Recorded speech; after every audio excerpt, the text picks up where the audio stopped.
હવે વાત કરીશું વડોદરાની। વડોદરા શહેરમાં વેપારીઓને નિશાન બનાવતી એક હાઈ પ્રોફાઇલ ઠગ ગેંગનો પાણીગેટ પોલીસે પર્દાફાશ કર્યો છે। પિતા પુત્ર અને પુત્રીની આ ત્રિપુટી અત્યંત આયોજનબદ્ધ રીતે દુકાનોમાં ગ્રાહક બનીને પ્રવેશતી અને વેપારીઓનો વિશ્વાસ કેળવીને નજર ચૂકવી માલસામાન સેરવી લેતી હતી। તેમની ધરપકડથી વેપારીઓમાં હાશકારો જોવા મળ્યો છે। પોલીસ તપાસમાં બહાર આવ્યું છે કે આ ગેંગ ખાસ કરીને ઇલેક્ટ્રિક દુકાનોને ટાર્ગેટ કરતી હતી અને તરસાલી વિસ્તારમાં આવેલી હીર ઇલેક્ટ્રિક્સમાંથી પંખાની ચોરી અને આશાપુરા ઇલેક્ટ્રિક્સમાંથી ગીઝર અને મોટરની ચોરીની ઘટનાઓએ પોલીસને દોડતી કરી દીધી હતી। સીસીટીવી ફૂટેજના આરોપીઓ એક્ટિવા પર માલ સામાન લઈ અને ભાગતા સ્પષ્ટ દેખાતા હતા।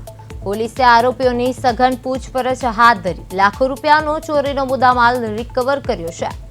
ગ્રાહક બનીને દુકાનમાં ચોરી કરતી ઘટના સામે આવી છે, જેમાં સીસીટીવી ફૂટેજના આધારે પોલીસ સફળ થઈ છે અને તરસાલીની ઇલેક્ટ્રિક દુકાનોમાં ચોરી કરવાની ઘટના સામે આવી હતી, જેમાં એક્ટિવા પર માલ સામાન લઈને ભાગતા